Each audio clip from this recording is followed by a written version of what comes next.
आज की हमारी कहानी का शीर्षक है आज़ादी के वक्त की प्रेम कहानी। कहते हैं मोहब्बत की सबसे बड़ी पहचान ये है कि वो ज़माने, सरहदों और मज़हब से ऊपर होती है। लेकिन 1946 के दौर में जब पूरा हिंदुस्तान आज़ादी की लड़ाई में डूबा था, मोहब्बत भी एक इम्तिहान बन जाती थी। ये कहानी है अर्जुन और ज़ोया की, एक क्रांतिकारी नौजवान और एक नवाबजादी लड़की की, जिन्होंने सिर्फ अंग्रेजी हुकूमत को ही नहीं बल्कि अपने दिलों के बीच खड़ी दीवारों को भी गिरा दिया। तिरंगे की छाँव में शुरू हुई ये मोहब्बत बंटवारे की आंधियों से गुजरी और फिर एक नए हिंदुस्तान में नई सुबह की तरह खिली। तो आइए चले उस दौर में जहां आज़ादी का जज्बा था और दिलों में मोहब्बत की रोशनी। साल 1946। लखनऊ की पुरानी गलियों में बारिश की बूंदों के बीच अर्जुन, एक क्रांतिकारी जिसकी आंखों में सिर्फ एक सपना था, भारत आज़ाद हो। और वहीं चौक की हवेली में रहती थी ज़ोया, एक नवाबी खानजादी की लड़की जिसे सिर्फ किताबों और शायरी से मोहब्बत थी। उनकी पहली मुलाकात एक गुप्त सभा में हुई। ज़ोया वहाँ अपने भाई के साथ आई थी। अर्जुन वहाँ अंग्रेजी हुकूमत के खिलाफ योजना बना रहा था। उस पल दोनों की नज़रों में कुछ ऐसा ठहर गया कि वक्त भी रुक गया। बैठकों के बहाने मुलाकातें बढ़ी। ज़ोया क्रांति के पर्चे लिखती, अर्जुन उन्हें छापता। बरसात की गलियों में एक चाय की दुकान उनका ठिकाना बन गई।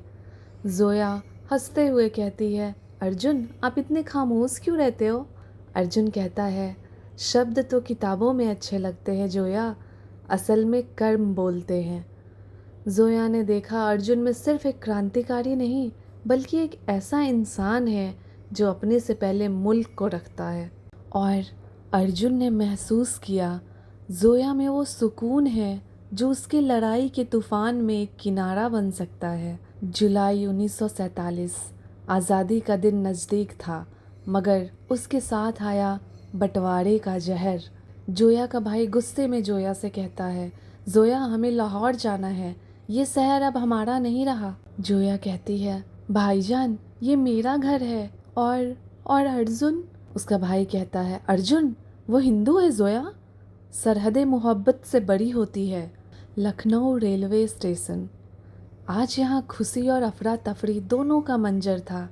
एक तरफ लोग हाथों में तिरंगा लिए आज़ादी का जश्न मना रहे थे, दूसरी तरफ बंटवारे की आंधी में अपने घर बार छोड़ने वालों की आंखों में आंसू भरे थे। इसी में अर्जुन का एक दोस्त उसके करीब आकर कहता है, अर्जुन ज़ोया जा रही है, ट्रेन 5 मिनट में चल पड़ेगी।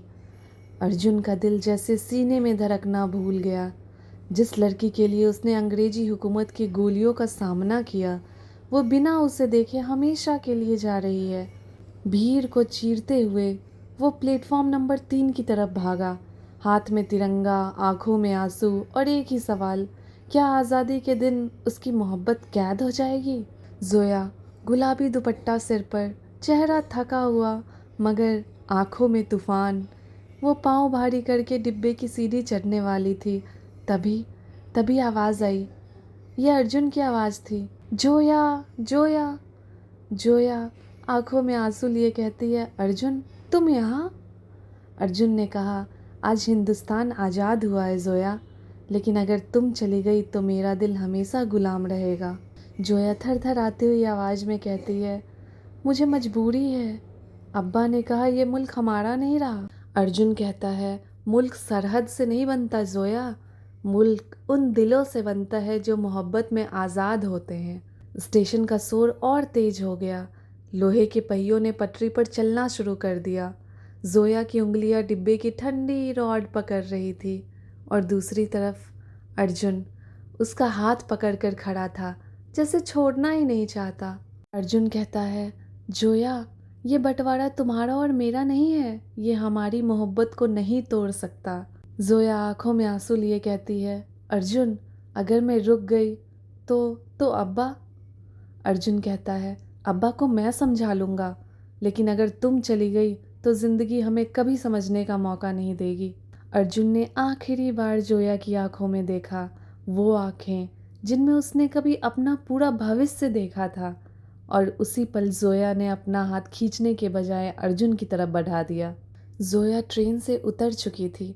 उसका दुपट्टा हवा में लहरा रहा था और अर्जुन उसका हाथ थामे भीड़ के बीच में खड़ा था। शायद आज़ादी का मतलब मैंने आज ही समझा है अर्जुन, ये सिर्फ मुल्क की नहीं दिल की भी होती है। अर्जुन मुस्कुराते हुए कहता है, और हमारा दिल अब हमेशा के लिए आज़ाद रहेगा। सितंबर 1947। एक हवेली के आंगन में तिरंगे के नीचे अर्जुन और ज़ोया का मिलन हुआ। दो मज़हब, दो परंपराएं, लेकिन एक दिल। और जैसे जैसे शाम ढली, तिरंगे की हवा में सिर्फ आज़ादी ही नहीं बल्कि मोहब्बत की खुशबू भी थी।